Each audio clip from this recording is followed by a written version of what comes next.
জানতে চেয়েছেন আমাদের বাসায় টয়লেটের কমোড পশ্চিম দিকে ফিরানো, তাতে কি কোনো সমস্যা হবে? পশ্চিম দিকে ফিরে ইস্তিনজা করা বা ওয়াশরুমে আপনার মলত্যাগ এবং পেশাব করা এটা নিষেধাদেশ রয়েছে, অতএব এটা আপনাদের করা উচিত নয়। যদি আপনাদের এটি পরিবর্তন করার কোনো সুযোগ থাকে তাহলে সেটি অবশ্যই আপনাদের অবলম্বন করতে হবে। মাহবুব আলম আপনি জানতে চেয়েছেন হঠাৎ করে দেশে তালাক বা বিচ্ছেদ বেড়ে যাওয়ার কারণ কি, আর এর থেকে পরিত্রাণ পাবো কিভাবে? ভাই মাহবুব আলম, দেশে তালাক বা বিচ্ছেদ বেড়ে যাওয়ার অনেক কারণ আছে এবং এ বিষয়ে আমাদের একাধিক বক্তব্য ইতিমধ্যে আমরা দিয়েছি।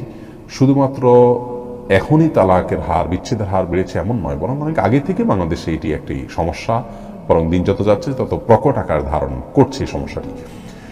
এখানে অনেকগুলো কারণের ভিতরে সবচেয়ে বড় কারণ হলো যে দ্বীনের চর্চা, তাকওয়ার চর্চা সমাজ থেকে দিন দিন কমে যাচ্ছে। যখন একটা সমাজ থেকে তাকওয়ার চর্চা কমে যাবে, সেখানেই আপনার ব্যক্তিগত সম্পর্কগুলো ঠুনকো হয়ে যাবে।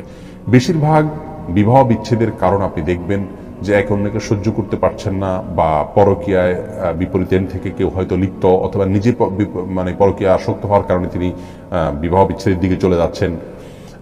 এই জাতীয় দিনই কারণেই দেখবেন বেশিরভাগ দিনই দুর্বলতার কারণে বেশিরভাগ বিবাহ বিচ্ছেদগুলো হয়ে থাকে। অতএব নীতিনৈতিকতার চর্চা যত বেশি হবে এবং আল তাকওয়া চর্চা যত বেশি হবে, তত ইনশাআল্লাহ বিদিনিল্লাহ বিবাহ বিচ্ছেদের হার কমবে।